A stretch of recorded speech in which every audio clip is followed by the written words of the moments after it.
Some films were harmed in the making of this podcast.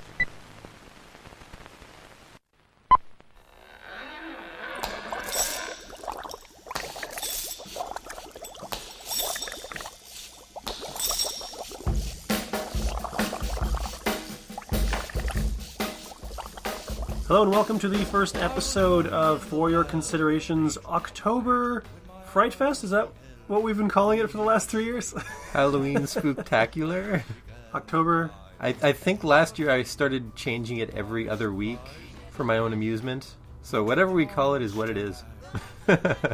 For regular listeners, you might recognize this October content. Essentially, every October we cover 4 weeks of Halloween movies, and on the 5th week we do kind of a Halloween movie roundup of stuff that's on Netflix that we kind of recommend for people to enjoy on what is essentially Halloween night. Because it turns out that horror movies aren't usually thrown into the best films of all time categories, but we happen to like them and think that they deserve a bit of recognition, at least. There are not a lot of horror movies on any of the greatest films of all time lists, as Dustin said, and early on in the show's life we kind of were chomping at the bit to talk about some because we ourselves are quite big fans. And so when October rolled around we were like, here's our chance. It's kind of become a tradition now. This is year 3, and every year we come up with a new theme. First year was, I believe, classic film series and their remakes.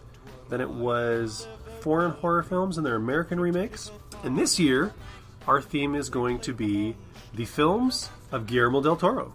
We had so many ideas for what to do, and I remember there was a couple really good ones we completely forgot about, which we might remember at some point, but honestly, I love Guillermo, and I'm happy to see a lot more of his movies, that's for sure. We actually had a Twitter poll recently, and one of the other options on there was the J-horror and the American remakes, which I think was kind of our plan going in, but I kind of felt it was a little too similar to last year, and it also sounded like a lot of movies to watch. Especially with some of the shenanigans going on around here at FYC Studios. Yeah, I should probably qualify. We're lucky to have Dustin back in the studio for some recording. Hopefully we're going to get all of the October episodes done with Dustin here before he heads out to the Great White North again. So ultimately that means the audio quality will be superior to how it's been the last couple of episodes.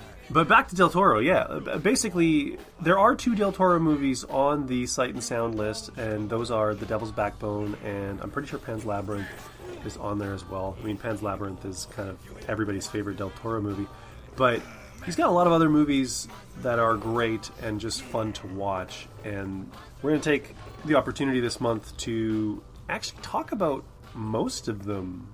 A chunk of them. Some of them. At least half of them. We're going to stick to the early stuff. This first week we are going to talk about Del Toro's first film, which came out in 1993, which is one of his Mexican films.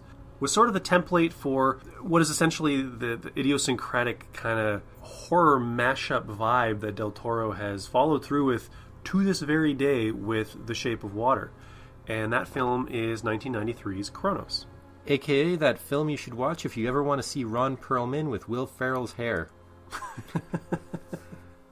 And just before talking about the film, I just want to qualify that if you are a regular listener, you know kind of how things go, and welcome back to the show. And if you are a new listener, we like to let you know that there are going to be egregious spoilers ahead. Beware spoilers!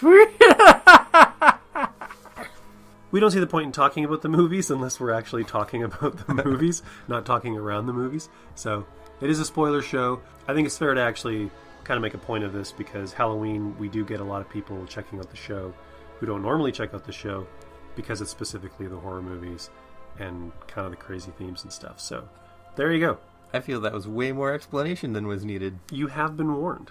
I feel your evil cackle was way more cackle than was probably needed. It's the Spooktacular. And if you're going to do Beware, I felt like it was just natural. Or supernatural. All right, so we're going to roll credits on Cronos, and then we'll get to the discussion. Yeah. So Cronos was directed by Guillermo del Toro. It was produced by Arthur H. Gorson, Bertha Navarro, Alejandro Springall, Bernard L. Nussbaumer. It was written by Guillermo del Toro. It starred Federico Lupi, Ron Perlman, Claudio Brook, Margarita Isabel, and Tamara Shanath. It was narrated by Jorge Martinez de Hoyos. Music was by Javier Alvarez. Cinematography was by Guillermo Navarro. It was edited by Raul Davalos.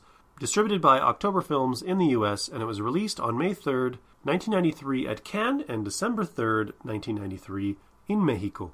The film is generally well regarded among critics and fans. At the time, it was selected as the Mexican entry for the Best Foreign Language Film at the 66th Academy Awards, although it was not accepted as a nominee, probably because it was a horror movie. How were they about foreign films back then? They still pretty much stuck with like dramas and Holocaust movies, and there's a very specific kind of film that makes it, which is why the word Oscar or the term Oscar bait exists. And like Mike likes to do for films like these, we saw the Criterion Edition of this film. It's spine number 551, and it was originally released on December 7th, 2010. I actually have the previous 10th anniversary DVD release as well, which most of the features got ported to the Criterion Edition. There isn't that much extra. I'm kind of surprised, considering it's Del Toro's first film, and it's a movie that he has a great deal of affection for, that they didn't do more to it. He did also say, which I thought was interesting, especially in this world where we've essentially driven George Lucas out of filmmaking because he was changing things. Del Toro said that anytime he is given an opportunity to tweak or improve this film in any way, he will take it. Whether it's doing a brand new remaster, whether it's doing a brand new sound mix. I mean, he's not going to tweak and twiddle with, where the scenes land or anything, but anything to sort of technically improve it, he will go in and do it, which I thought was interesting. Not entirely surprising, being a first film, but definitely interesting. So, Dustin, I believe this was your first time watching Cronos? It is my first time watching Cronos. What did you think of the film? I know the two things that really jumped out to me was wanting to know what a young Ron Perlman looked like, and having just seen Memoirs of an Invisible Man, it was like he was really trying to look like Chevy Chase for some reason with the hair, but his face, it is distinctly Ron Perlman, and I can almost imagine a 6-year-old Ron running around looking exactly like he does. Well, I remember Ron Perlman from the Beauty and the Beast TV show as well, and he had a lot of prosthetics, but he still looked like Ron Perlman.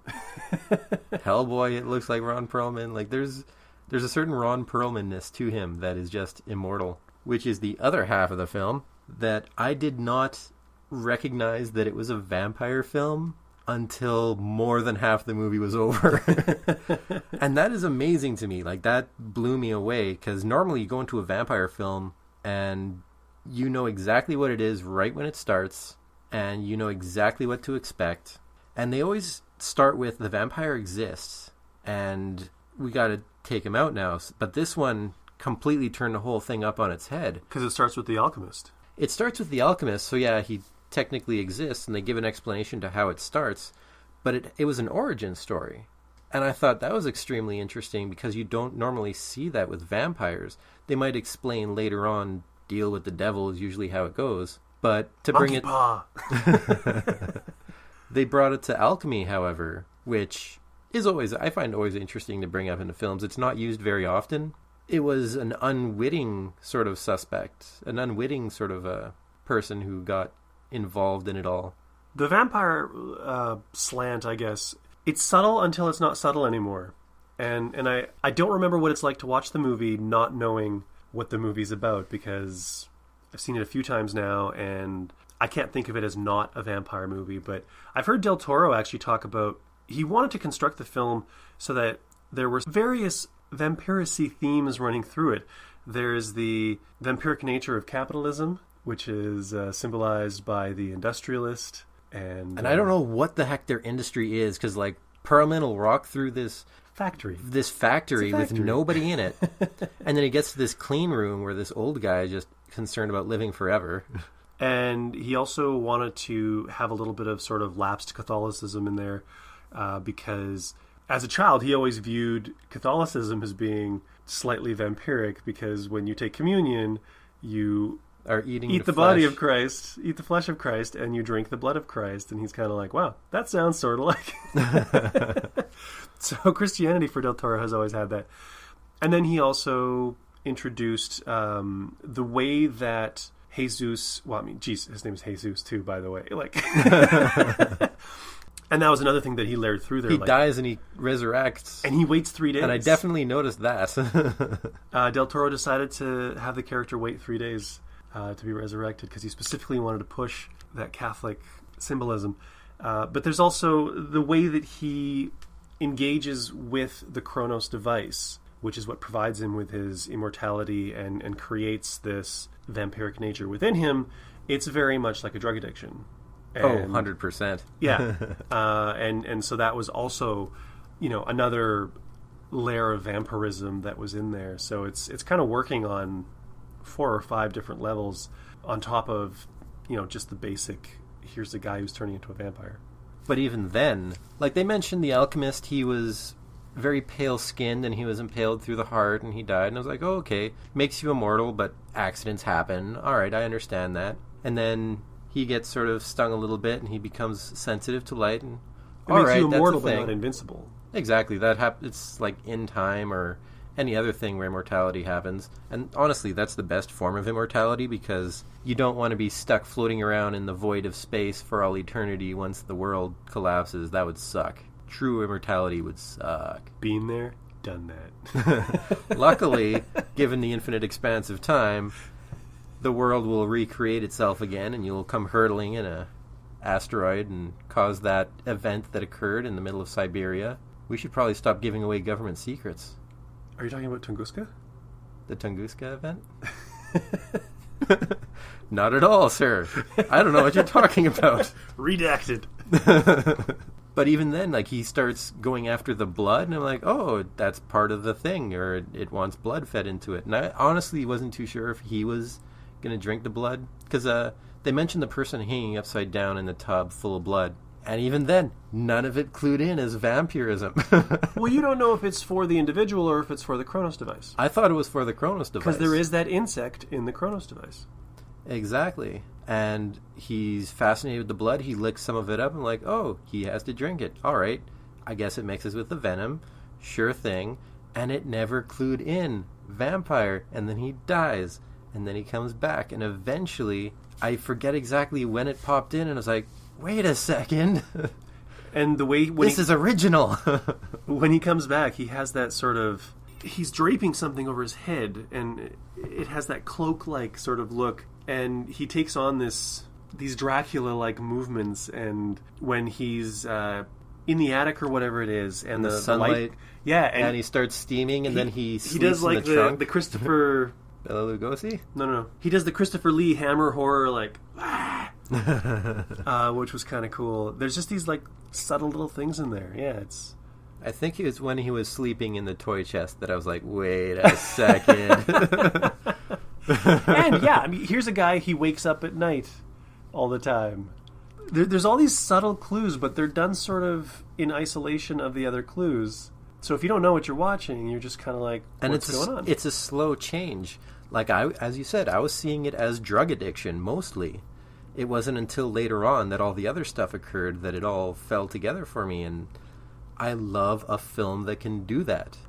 A film that can take a trope that is so done and overplayed.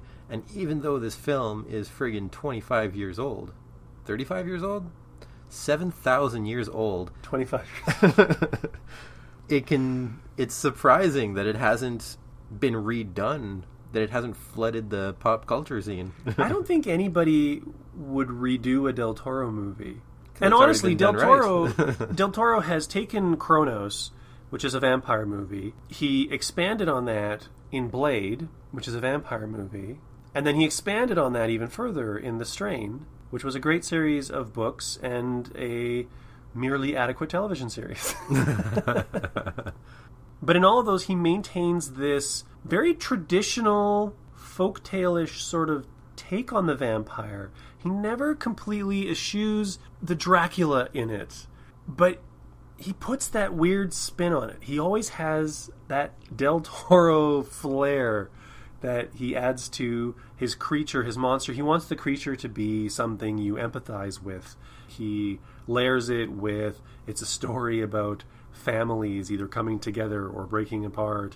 He adds the interesting aspects of biology and pathology, and he just takes it somewhere that most other people don't bother taking it. And that's kind of the wonder and genius of Del Toro. And he does it in such a way where it can be really dark and gross and horrible and upsetting, but it's also beautiful and compelling and enchanting. And more often than not, his humans will be worse than his monsters. Like Pan's Labyrinth, which I'm sure we'll talk about at some point on the show. The worst creature in that film is the main villain, which is the human, which is the father, the stepfather. And when he bashes that guy's face in with the butt of the pistol, like that's the most horrible event in the entire film, and it's perpetrated by a human. That's just the way Del Toro rolls. The good old who is the real monster question. And here, yeah, the industrialist is the bigger jerk. And Angel, he is very amoral, but he's also the best character in the film as far as I'm concerned. He amused the crap out of me.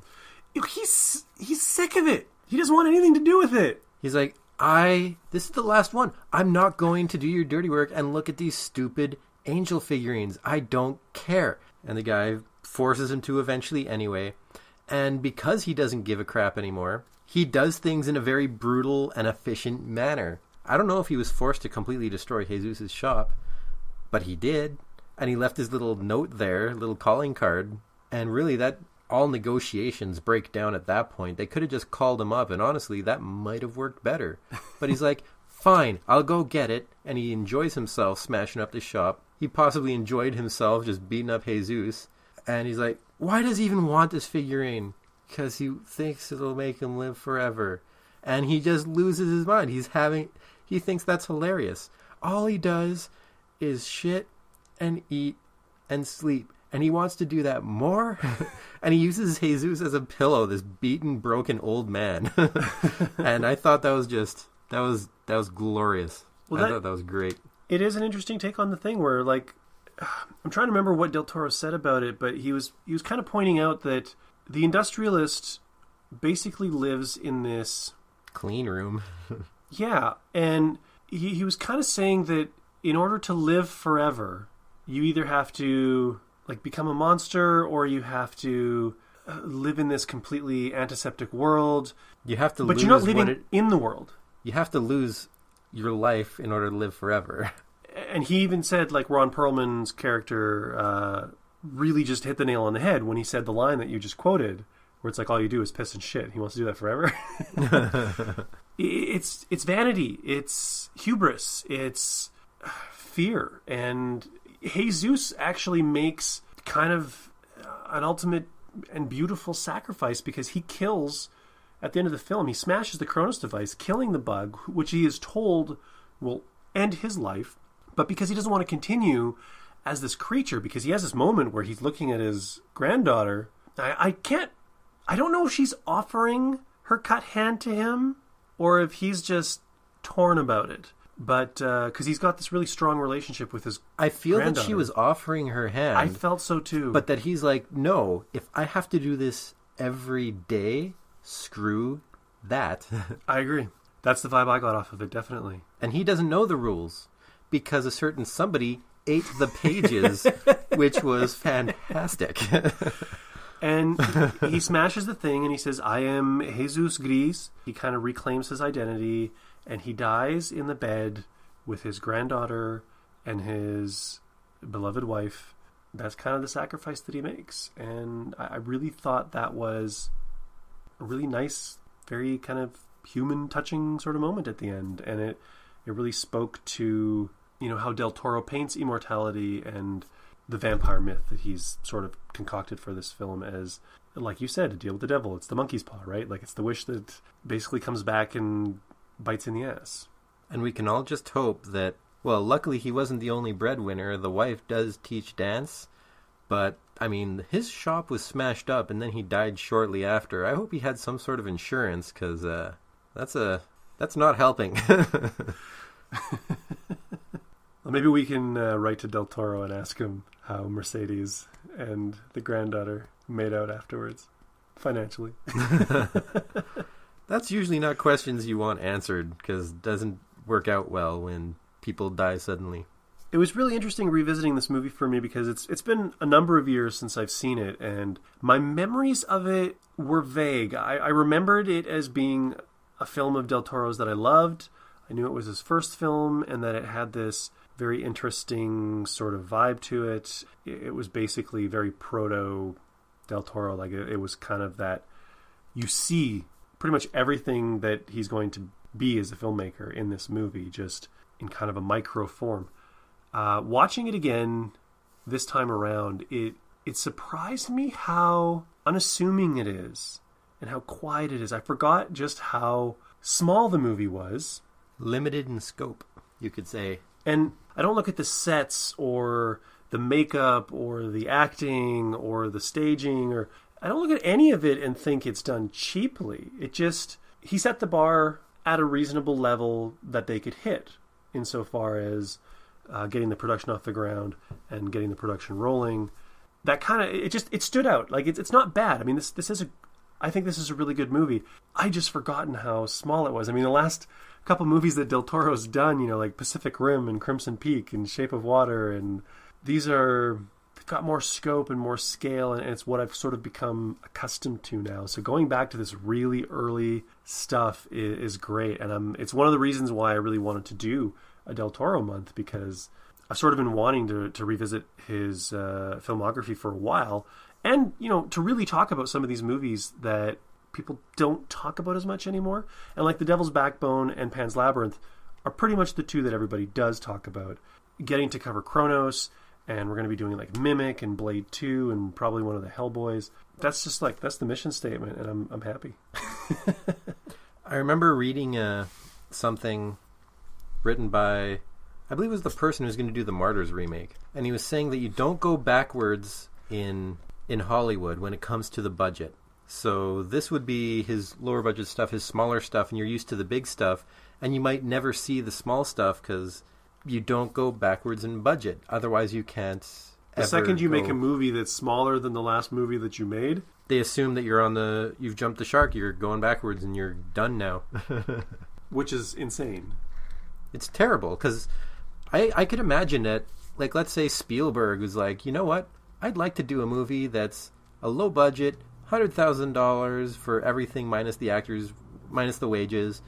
Just something small, a nice little short film. I want to just do a nice short film. But the second you do that, people would be like, well, they're done. I think there's filmmakers like, if Spielberg wanted to make a $10,000 movie, he could. Soderbergh makes big movies, little movies. He's all over the place. You've got actors like George Clooney or Julia Roberts who... I like hearing about an actor who does something small and weird and independent all of a sudden, and you're like, what the hell's going on here? And they'll take a huge pay cut just to be in this interesting film. You can do that when you're famous. You can do that when you've got street cred, and when you do that little movie, people know you're doing it for artistic reasons. But if you're still making your way up in the world, if you're not established, know your name, and you all of a sudden are taking less money, it's really hard to demand more money the next time. And like you said, there is that also perception that, he made a $10 million movie last time, and now he's making a $4 million movie, so people aren't giving him as much money, so something must be wrong. Whereas I personally think that's how much it cost. Yeah. Maybe he wasn't building a mansion this time, he was building a house. Maybe he was doing a single room sort of thing. Hitchcock did The Rope. Like, you don't need $10 million to do that. Although nowadays you could find a way. I see the budgets for some movies that I will watch, and I am just flabbergasted. I'm like, where did all that money go? Because it takes place with 4 actors and 2 sets. And then I compare it to something like Pacific Rim, where how did it cost more than Pacific Rim? There was no special effects. There was nothing. Is it all just wages at this point? Was it advertising? I don't know. Some of it's wages, some of it's advertising. Did they just sit around worrying about editing out somebody's mustache for every single scene? I've heard of millions being spent on that. Is that where it went? So what did you think of the look of the movie? I heard Del Toro in an interview talking about how they dealt with the color palette, how everything was in kind of cool blues and earth tones, and that the only time red ever appears is to represent blood or life. So it shows up in the black and white bathroom on the floor, it shows up in the granddaughter's coat, and it shows up in the plate in the fridge with the meat and the blood. And I suppose there's the blood. Anytime you see blood, there's a few times where you blood see blood. Blood is blood-colored. But that's the only time you see red. So it's something that Del Toro is really well known for now, is how he uses color.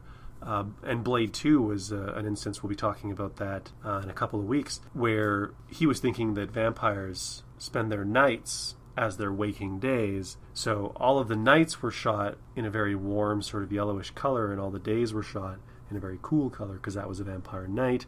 And he's been playing with that color grading and toning in all of his films. And it started here. He has this thing that he calls there's brain candy and there's brain protein.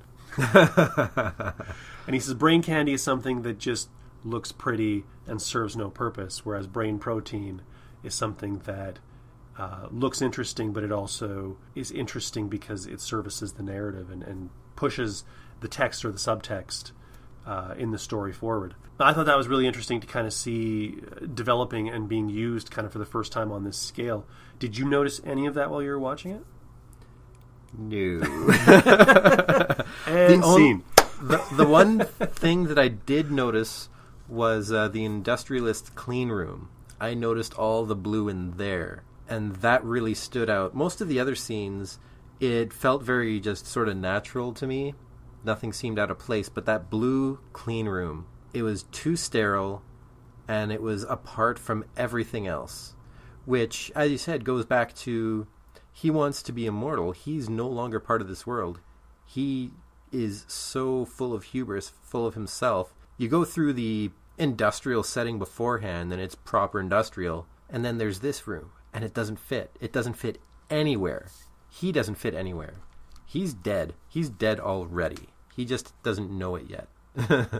But one thing that did stand out, I'd noticed it being janky a couple of times, was the music. I was just about to get on that point. I remember noticing it a bit earlier on. I don't remember much about it later, as I was probably distracted by other visuals and the plot and the characters, but I remember early on thinking, this music seems not superb, subpar. The score by Javier Alvarez, it starts off really broad. And I don't know if it was just trying to set the mood and try and be a little bit playful and be like, no, this isn't a horror movie. Because I didn't really notice it later in the movie. It was in those introductory scenes where it just felt a little overbearing, mixed a little bit too far in the forefront. That all sounds about right. and it reminded me of what you said. I recently re-listened to our Eternal Sunshine of the Spotless Mind episode, and you were talking about how odd it was listening to John Bryan's score because it was all goofy and oboe-ish in their kind of meet-cute scene, and I sort of felt the same thing that you must have been feeling watching that, even though I loved that in that film. In this film, it just seemed a little bit too playful or too weird or too loud, even though it sort of settles in and I actually enjoy the score and it's very much a part of the texture of the movie. That beginning really got me off on the wrong foot. Talking about the playfulness, though, I suddenly remember Ron Perlman, all he wanted throughout the entire movie was a nose job. He asks Jesus and the granddaughter about it, like which nose looks better. He gets his nose broken a couple of times and he's freaking out about it. It's like it's his movie almost to an extent. And there's just all this nonsense going on around him and he's pretty much oblivious to it. He doesn't recognize what's going on. He's never given the full story. He's just a grunt who manages to take the opportunity to kill off his boss man at one point, to which I'm thinking, What's his uncle? You end up killing him anyway. Why didn't you just do that before? Like, it seems like you could have... I thought about that too when I saw You could have planned that at any point. I think it's just that at that point, he saw that his uncle was dead and he was like, I got it all. And he couldn't handle the disappointment. So it's like, no, you're dead. I already got used to the idea. Yeah. I'm going to kill you now. I absolutely agree with you. But all he wanted was rhinoplasty. That's it. And that apparently, Ron Perlman said that was 100% Del Toro. It was something he threw in there. It was just part of his character. One of the things that I really like about Ron Perlman's character of Angel is that when he was hired, he's basically playing this American expat. Del Toro said that usually when Mexicans are put in American movies, they're played very broadly.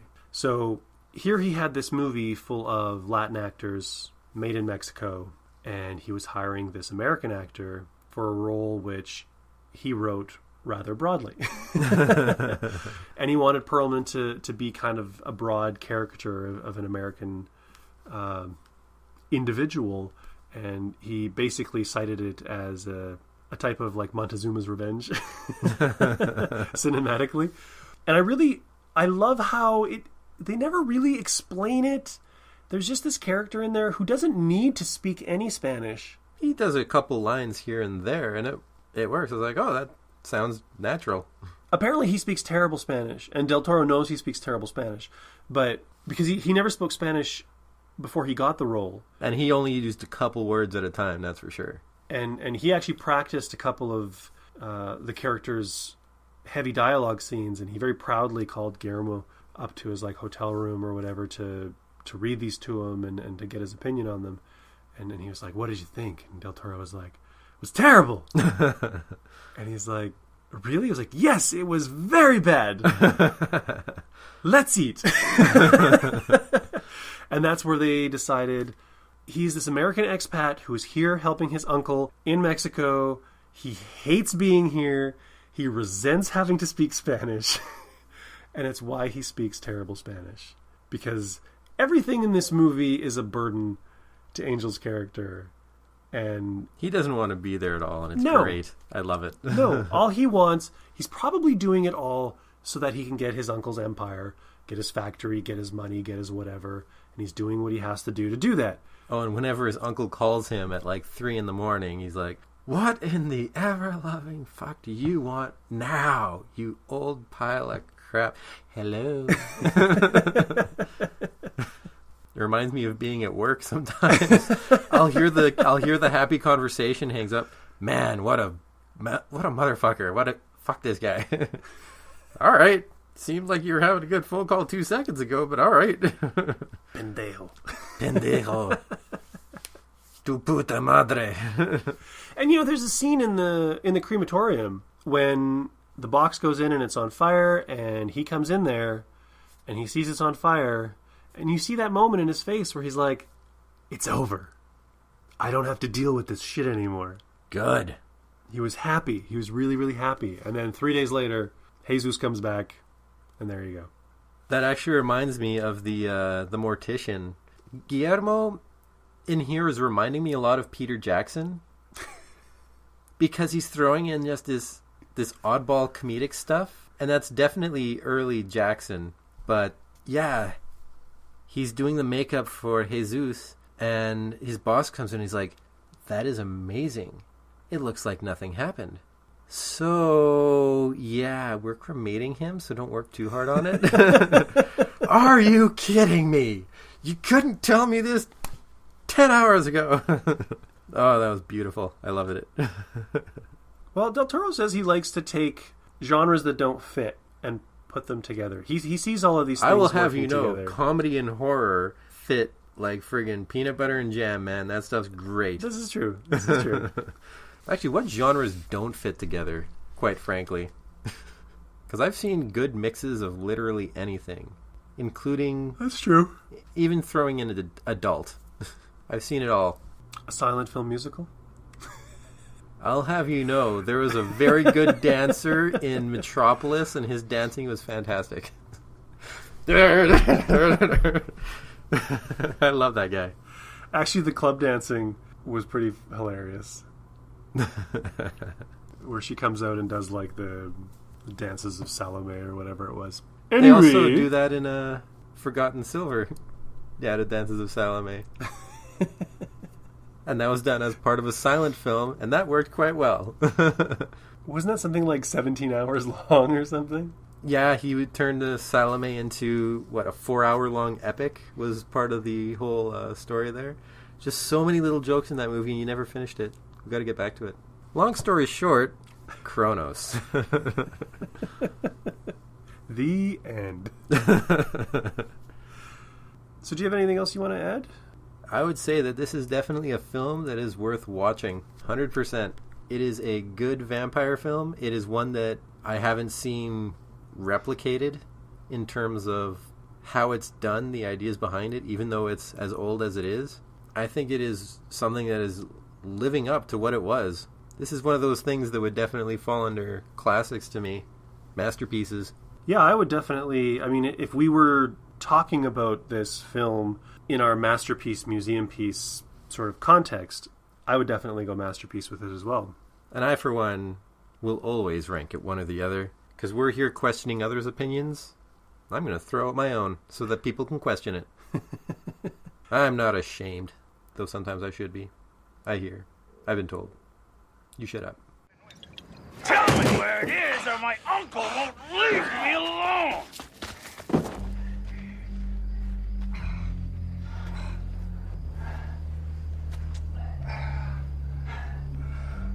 What is it exactly? This thing? ¿Para qué carajo la quiere el viejo? Nunca se lo dijo.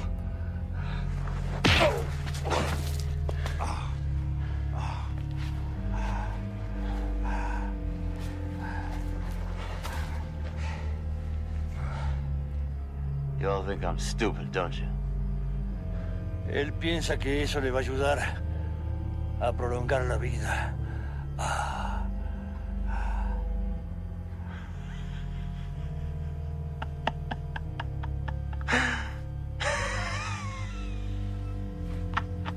That fucker does nothing but shit and piss all day and he wants to live longer? Déjeme en paz. Haga lo que tenga que hacer, pero déjeme en paz.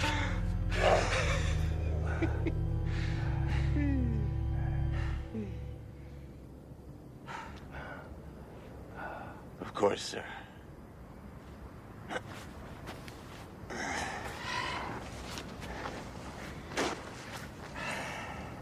I will leave you.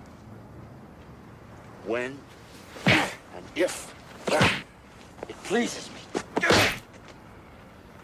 Get it.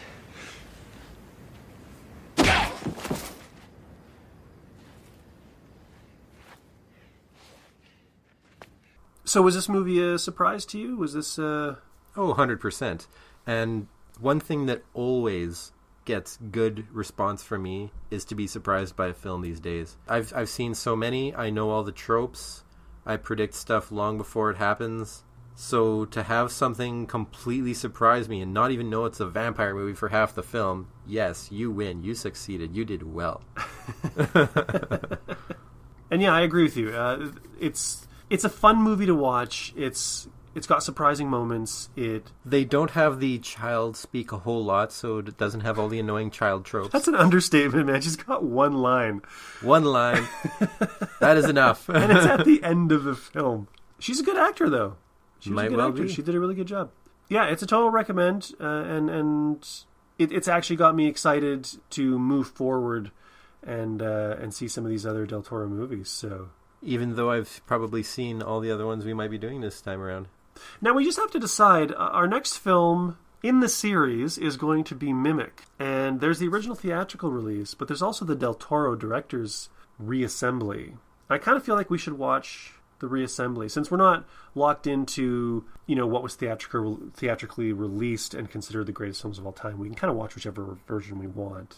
I think we should watch the Del Toro version. And we will have a discussion as to what the version differences are, because I remember you talking about it before where it's major differences for this one. It's not major, but there are sequences that were shot by actually Robert Rodriguez, of all people, because he was working for Miramax at the time. And he went in and he shot some extra stuff that got added in. Del Toro, there wasn't much that he restored, but he took out some of that extra stuff and reassembled some things. And it just has a better flow to it. And it feels a little bit more like a Del Toro movie and a little bit less like... Like the producers got their hands on it and fiddled. Exactly. And it's one of my favorite Blu-rays, actually. I was quite thrilled when it came out. So, and given that it's Del Toro month, we should do what Del Toro would have done. What would Del Toro do? He'd do a director's cut and say, this is the one that I like. So there you go. 2 big thumbs up for Cronos, this spooktacular episode. Maybe that's what we should be doing. Maybe we should be judging whether a film is spooktacular or 6 feet under. Then I don't know if... Oh, that's bad puns right there. I thought you were talking about whether or not it was actually spooky or anything like that. And a horror... No movie's actually scared me in, like, almost 30 years here. Like, 25 years since I've last been, like, frightened by a film. So that's not a good criteria for me. Do you get frightened by scenes in a film? No. Jump scares get me, but that gets everyone, so that's not anything. That's just a reflex. That's just a reflex. But, like, atmospheric... I'm creeped out, I have to stop watching this, or I'm looking over my shoulder sort of deal. Films don't do that. A few documentaries back when I was a teenager about alien abductions and whatnot, those got me. Those have since stopped. I remember Mosquito was the last time I had to have my head under the blanket, and I was 8, watching it with my little brother. So there you go, listener. Dustin is dead inside. I've been thoroughly jaded. So that pretty much brings a wrap to our first episode of the October Fright Fest Spooktacular. Thanks so much for joining us. Thanks also so much for putting up with some of our scheduling foobars lately. We are working on that. A big thank you to all the loyal listeners out there. You guys have been commenting and sending us feedback, and it's been great reading them and responding to them and interacting with you guys online. Keep it up. Find us on our Twitter at FYC Show. Find us on Facebook. We're also on Instagram, on WordPress. And there's the Patreon if you want to support us in a financial way. We've got some reward levels that are kind of interesting. We've got a couple of Patreon supporters, which is really cool. And you can find that at patreon.com/FYC Show. And I'm trying to think of, where else. We got a Gmail account, fycshowmail@gmail.com, if you want to send us word that way. There's a physical address, which you'll never know. There's a metaphysical address. Send your warm thoughts, the warm fuzzies. We will accept them. Keep your cold pricklies to yourself. And if you get the show off of iTunes, we'd love it if you supported us by rating and reviewing the show while you're there, whether you stream or download. It only takes a second to do it, and it helps get the show into the eyes and ears of people who may want to check us out but don't know we're out there. Also, feel free to share us on your social media. Word of mouth is the most powerful form of getting word of the show out there, and you guys have been really great helping out with that up to this point. So keep up the good work. Thanks for listening. Be sure to tune in next week when we'll be talking about Mimic. And until then, I've been your host, Mike Josic. And I have also been your host, Dustin Friesnan. Arrivederci. The countdown has begun. Take care.